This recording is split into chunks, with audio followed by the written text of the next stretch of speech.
we are going to discuss torque developed in doubly excited system. So let's begin with our second learning outcome, that is torque developed in doubly excited system.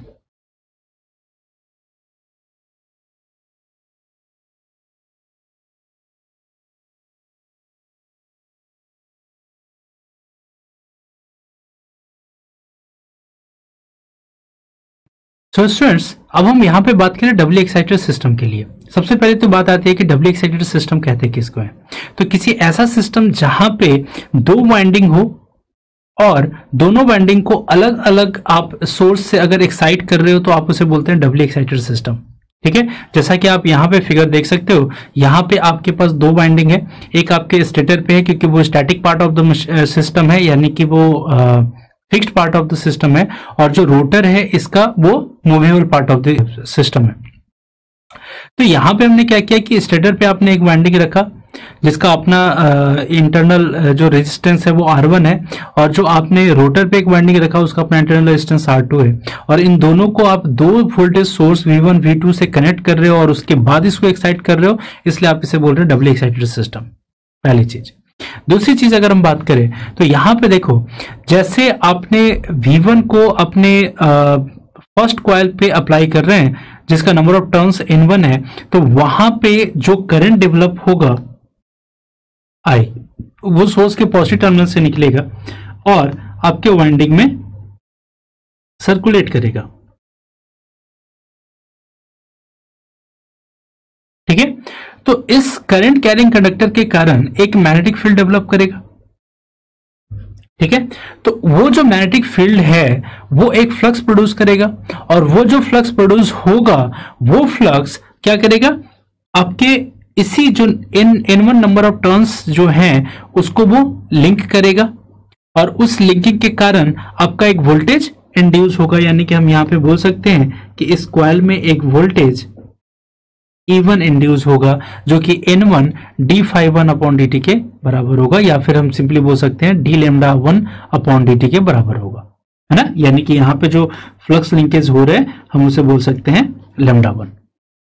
Similarly जब आपने source V2 को अपने winding 2 से connect करोगे तो उसके positive terminal से current बाहर निकलेगा। ठीक है, और R2 से होते हुए आपके वाइंडिंग में सर्कुलेट करेगा। ठीक है, तो इस जो वाइंडिंग 2 आपका करंट कैरिंग कंडक्टर बन रहा है वो भी तो अपना एक मैग्नेटिक फील्ड डेवलप करेगा, यानी कि वो भी अपना एक फ्लक्स प्रोड्यूस करेगा, और वो जो फ्लक्स प्रोड्यूस करेगा वो फ्लक्स जब आपके जो टर्न्स हैं, अगर सपोज जो कॉइल 2 है उसके नंबर ऑफ टर्न्स N2 हैं, तो इसको भी जब वो फ्लक्स आपको कट करेगा तो इसमें भी एक वोल्टेज इंड्यूस होगा E2, और यहां पे जो आपका फ्लक्स लिंकेज है सपोज वो λ2 के बराबर है। ठीक है, तो अब यहां पे हम एक चीज देख सकते हैं कि जो कॉइल फर्स्ट है उसमें सपोज I1 करंट पास हो रहा है, कॉइल 2 जो है उसमें सपोज I2 करंट पास हो रहा है, तो अब दोनों ही चूंकि आपका करंट कैरिंग कंडक्टर है तो वो अपना अपना मैग्नेटिक फील्ड डेवलप कर, यानी कि अपना अपना फ्लक्स प्रोड्यूस कर रहा है, और वो फ्लक्स अपने अपने कॉइल को कट कर रहा है, लिंक कर रहा है, तो उसमें एक वोल्टेज इंड्यूस हो रहा है। ठीक है, तो अब अगर इन दोनों में हम इसके करंट के डायरेक्शन के हिसाब से KVL अप्लाई करते हैं, इसके करंट के हिसाब से अगर हम KVL अप्लाई करते हैं तो हमें यहाँ पे दो KVL इक्वेशन मिल जाएंगे, और वो जो दो KVL इक्वेशन मिलेंगे वो कौन कौन से मिलेंगे। तो अगर हम कॉइल फर्स्ट के लिए लिखें तो हम लिख सकते हैं V1 is equal to R1 के क्रॉस कुछ ना कुछ वोल्टेज ड्रॉप होगा जिसको हम I1 R1 से लिख सकते हैं, प्लस E1 जो वोल्टेज इंड्यूस हो रहा है। तो फाइनली हम इसे देखें तो हम इसे ऐसा भी लिख सकते हैं कि V1 is equal to I1 R1 plus d∝1 upon dt। ये आपका Faraday's law of electromagnetic induction principle से हमने पढ़ा था। ठीक है, तो यहां पे हमने E1 का वैल्यू रखा और इससे आपको V1 का इक्वेशन, वोल्टेज इक्वेशन मिल जाता है। हम इसे सपोज मान लेते हैं, इसे इक्वेशन फर्स्ट मानते हैं। अब सेकेंड हम जब बात करें तो सेकेंड फिर से आपका क्या हो रहा है, अगर हम जो कॉइल 2 है उसमें अगर KVL अप्लाई करते हैं तो KVL के अप्लाई करने से हमारा क्या हो रहा है कि जो आपका वोल्टेज V2 मिलेगा वो होगा, पहले तो रेजिस्टेंस R2 के क्रॉस कुछ ना कुछ वोल्टेज ड्रॉप होगा, तो हम उसे लिख सकते हैं I2R2 प्लस जो इंड्यूस्ड वोल्टेज E2 है, और अगर हम Faraday's law of electromagnetic induction principle से E2 का वैल्यू अगर पुट करें तो V2 इज इक्वल टू होगा I2R2 plus d lambda 2 upon dt। ये सेकेंड है। तो आपके पास दो वोल्टेज इक्वेशन मिल गया। अब यहां पे जो लैम्डा 1 और लैम्डा 2 है ये आपका फ्लक्स लिंकेज है, और यहां पे जो फ्लक्स लिंकेज है वो कौन सा फ्लक्स लिंकेज होगा तो वो भी समझते हैं। अब एक चीज देखो, यहां पे हम इसको इस तरीके से समझ सकते हैं। देखो,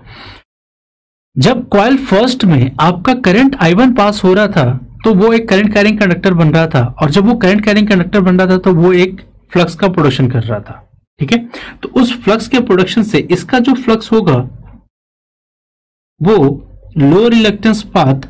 फॉलो करते हुए, तो ये जो आपका Φ1 प्रोड्यूस हुआ, ये जो फ्लक्स Φ1 प्रोड्यूस हो रहा है, ये फ्लक्स Φ1 आपके कॉइल 1 को भी कट कर रहा है, कॉइल 2 को भी कट कर रहा है ना। तो कॉइल 1 को जो कट कर रहा है, तो कॉइल 1 को कट कर रहा है तो इसमें एक वोल्टेज इंड्यूस करवा रहा है, कॉइल 2 को भी कट कर रहा है तो उसमें वोल्टेज इंड्यूस करवा रहा है। अब यहां पे जब सर्किट थ्योरी में आप मैग्नेटिकली कपल्ड सर्किट पढ़ते हैं तो वहां पे आपको पढ़ाया जाता है कि जो मैग्नेटिकली कपल्ड सर्किट जो होता है वो एक्चुअली क्या है कि अगर कोई कॉइल कोई फ्लक्स को प्रोड्यूस करता है और उसका खुद का फ्लक्स उसे लिंक करे और उसमें वोल्टेज इंड्यूस करे तो उसमें बोलते हैं voltage induced by self inductance. ठीक है, बट अगर एक कॉइल का फ्लक्स दूसरे कॉइल को लिंक करता है और उसमें वोल्टेज इंड्यूस करवाता है तो हम उसे बोलते हैं कि flux voltage induced by mutual inductance, और इसी म्यूचुअल इंडक्टेंस को आप म्यूचुअल जो इंडक्शन प्रिंसिपल कहते हैं। तो अब यहां पे आपका Φ1 जो है वो कॉइल फर्स्ट और सेकंड दोनों को लिंक कर रहा है, तो दोनों के कारण उसमें जो वोल्टेज इंड्यूस होगा, तो कॉइल 1 में Φ1 के कारण जो इंड्यूस हो रहा है वो सेल्फ इंडक्टेंस L1 के कारण होगा, और को जो कॉइल 2 में इंड्यूस होगा वो म्यूचुअल इंडक्टेंस M के कारण होगा। सिमिलरली अगर हम सेकेंड बात करें, कॉइल 2 में भी आपका करंट I2 पास हो रहा था तो वो भी करंट कैरिंग कंडक्टर बनेगा, तो ऑब्वियस सी बात है वो भी आपके फ्लक्स का प्रोडक्शन करेगा, और अगर वो फ्लक्स का प्रोडक्शन करेगा तो इसमें भी तो, और ये भी फ्लक्स Φ2 आपके कॉइल 2 को भी लिंक कर रहा है और कॉइल 1 को भी लिंक कर रहा है। कॉइल 2 को लिंक करेगा तो वो सेल्फ इंडक्टेंस के कारण होगा, और जो कॉइल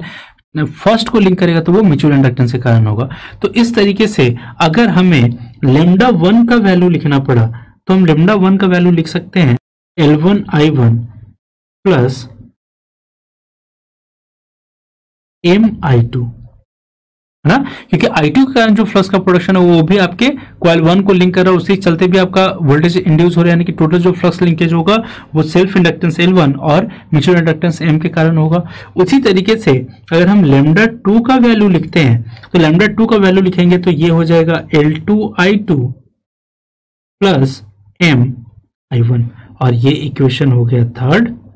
ये इक्वेशन हो गया फोर्थ। ठीक है, तो यहां पे हमें वोल्टेज इक्वेशन मिल गया, साथ ही साथ आपका फ्लक्स लिंकेज इक्वेशन मिल गया। अब यहां पे जो लैम्डा 1 का वैल्यू है जो इक्वेशन 3 से हमें मिल रहा है उसको आप इक्वेशन फर्स्ट में पुट कर सकते हैं, और जो लैम्डा 2 का वैल्यू है जो इक्वेशन 4 से मिल रहा है उसको इक्वेशन 2 में पुट कर सकते हैं। तो अगर हम इक्वेशन फर्स्ट से देखें तो आपका जो इक्वेशन था V1 is equal to I1R1 plus d lambda 1 upon dt, तो यहां पे हम लैम्डा 1 का वैल्यू पुट कर सकते हैं आपके इक्वेशन थर्ड से, तो differentiation with respect to time, और लैम्डा 1 का वैल्यू हमारे पास आ रहा था L1 I1 प्लस MI2। तो अब हम इसे हम फाइनली लिख सकते थे कि जो आपका V1 है that is equal to I1R1 plus differentiation with respect to time of L1 I1 plus differentiation with respect to time of MI2। तो V1 इज इक्वल टू हम लिख सकते हैं I1R1 प्लस, अब अगर हम यहाँ पे L1 और I1 दोनों को ही हम वेरिएबल फंक्शन मान के चल रहे हैं टाइम के रिस्पेक्ट में, तो जो डिफरेंशिएशन करेंगे तो हम लिखेंगे L1 di1 upon dt plus I1 dL1 upon dt plus m di2 upon dt plus I2 d upon dt। तो ये हमें V1 का एक्सप्रेशन मिल जाता है। उसी तरीके से अगर हम V2 में लैम्डा 2 का वैल्यू पुट करते हैं तो V2 इज इक्वल टू है I2 R2 plus d lambda 2 upon dt, तो दैट इज इक्वल टू लिख सकते हैं I2 R2 plus differentiation with respect to time L2 I2 plus M I1। अब इसका डिफरेंशिएशन करते हैं, तो डिफरेंशिएशन करने के लिए हम पहले लिखेंगे I2 R2 plus differentiation with respect to time of L2 I2 plus differentiation with respect to time of M I1। तो यहां पे जब हम इसे डिफरेंशिएट करेंगे तो हम लिख सकते हैं V2 is equal to I2 R2 plus L2 di2 upon dt plus I2 dL2 upon dt plus M di1 upon dt plus I1 dm upon dt। तो ये हमें इक्वेशन नंबर 5 मिला जो V1 का वैल्यू बता रहा था, और इक्वेशन नंबर 6 मिला जो V2 का वैल्यू बता रहा है।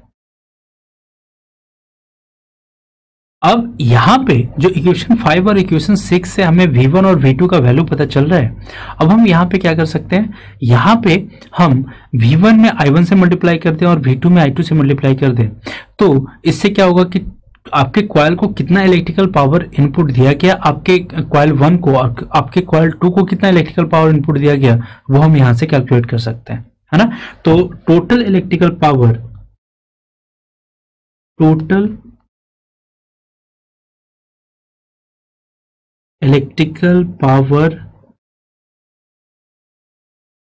इनपुट टू कॉइल्स आर, तो इलेक्ट्रिकल जो कॉइल 1 है उसको जो इलेक्ट्रिकल पावर इनपुट दिया गया आप उसे बोल सकते हैं V1 I1, यानी कि V1 में I1 से मल्टीप्लाई करेंगे तो वो हो जाएगा I1 square R1 plus L1 I1 di1 upon dt plus I1 square dL1 upon dt plus MI1 di2 upon dt plus I1 I2 dm upon dt। ठीक है, और जो कॉइल 2 को हम इलेक्ट्रिकल पावर इनपुट दे रहे हैं V2 I2 is equal to क्या हो जाएगा I2 square R2 plus L2 I2 di2 upon dt plus I2 square dL2 upon dt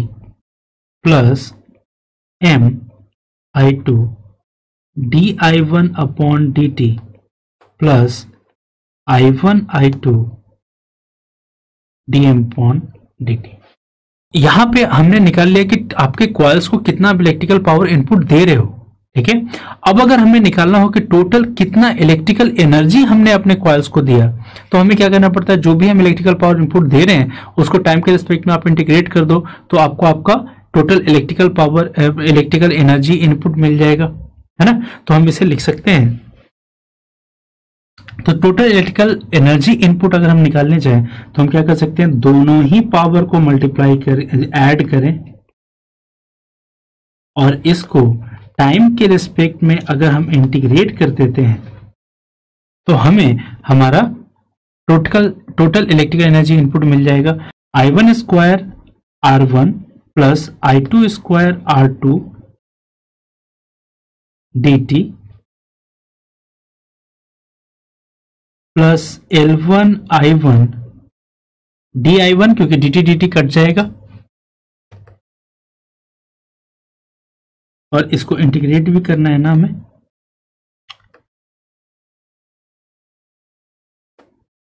plus integration of I1 square dL1 plus integration of mi1 di2 plus integration of I1 I2 dm plus integration of L2 I2 di2 plus integration of I2 square dL2 plus integration of mi2 di1 plus I1 I2 dm। ठीक है, तो ये आपका total electrical जो energy input है वो आप यहां पे बात कर रहे हो। अब अगर हम बात करें कि टोटल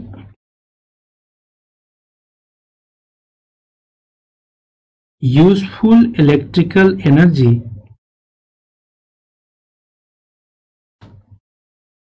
इनपुट कितना होगा, तो total useful electrical energy input निकालने के लिए हम सिंपली क्या कर सकते हैं, जो हमारा टोटल एनर्जी है that is integration of V1 I1 plus V2 I2 dt, अगर हम इसमें से integration of I1 square R1 plus I2 square R2 dt को घटा दे, ये टोटल आपका यूजफुल इलेक्ट्रिकल एनर्जी इनपुट मिल जाएगा, क्योंकि I1 स्क्वायर R1 और I2 स्क्वायर R2 ये तो आपके दोनों ही वाइंडिंग में कॉपर लॉस में बर्बाद हो जा रहे हैं, तो वो तो उतना तो इलेक्ट्रिकल एनर्जी आप यूज कर नहीं पा रहे हो। तो अगर total useful electrical energy input अगर हमें निकालना है, जो टोटल इलेक्ट्रिकल एनर्जी इनपुट है उसमें से आप अपने कॉपर लॉस, दोनों ही कॉइल का कॉपर लॉस माइनस कर लो, तो आपका total useful electrical energy input निकलेगा। That will be equal to कितना हो जाएगा, integration of L1 I1 di1 plus integration of I1 square dL1 plus integration of mi1 di2 plus integration of I1 I2 dm plus integration of I2 L2 di2 plus integration of I2 square dL2 plus integration of mi2 di1 plus integration of I1 I2 dm। अब ये जो आपका total useful electrical जो energy input है, इसमें अगर देखा जाए कि जो I1 I2 का जो इंटीग्रेशन है, ठीक है, वो तो समझ में आता है कि आपका I1 और I2 का वैल्यू चेंज होगा आपके सोर्स के मैग्नीट्यूड के चेंज होने के बाद, बट जो यहाँ पे इंडक्टेंस, जो आपका सेल्फ इंडक्टेंस L1 L2 है और जो म्यूचुअल इंडक्टेंस है, अगर आप उसको कांस्टेंट मान के चलते हैं तो उसका इंटीग्रेशन नेग्लिजिबल होगा। तो उस कंडीशन में जो total useful electrical energy input है, तो अब अगर यहाँ पे देखा जाए तो अगर हमने जो L1 L2 और M के रिस्पेक्ट में जो इंटीग्रेशन है उसको हम अगर नेग्लेक्ट करके चलते हैं, तो हम यहाँ पे लिख सकते हैं ना कि जो टोटल हमारा जो यूजफुल इलेक्ट्रिकल एनर्जी इनपुट है दैट इज इक्वल टू, अगर हम उसे DWFE से रिप्रेजेंट करें, that will be equal to integration of L1 I1 di1। ठीक है, ये आपका टर्म नेग्लिजिबल हो गया, तो ये टर्म हम काउंट करेंगे तो प्लस mi1 di2, उसके बाद ये टर्म आपका नेग्लिजिबल हो गया। दूसरा टर्म हम अगर ये लेंगे तो लिखेंगे plus integration of L2 I2 di2, ये टर्म फिर से आपका कांस्टेंट, क्योंकि dL2 को हम नेगलेक्ट करके चल रहे हैं, तो यहां पे इसे हम इंटीग्रेट करें तो प्लस लिख सकते हैं Mi2 di1। ठीक है, तो अब अगर हमें टोटल जो आपका इलेक्ट्रिकल एनर्जी इनपुट अगर निकालना है तो वो उसे हम क्या लिख सकते हैं। तो अगर हम यहाँ पे डायरेक्टली लिखते हैं कि अगर आपका total useful electrical energy input कितना होगा, तो हम इसे लिख सकते हैं WFE is equal to half L1I1 square plus half L2I2 square plus M I1I2।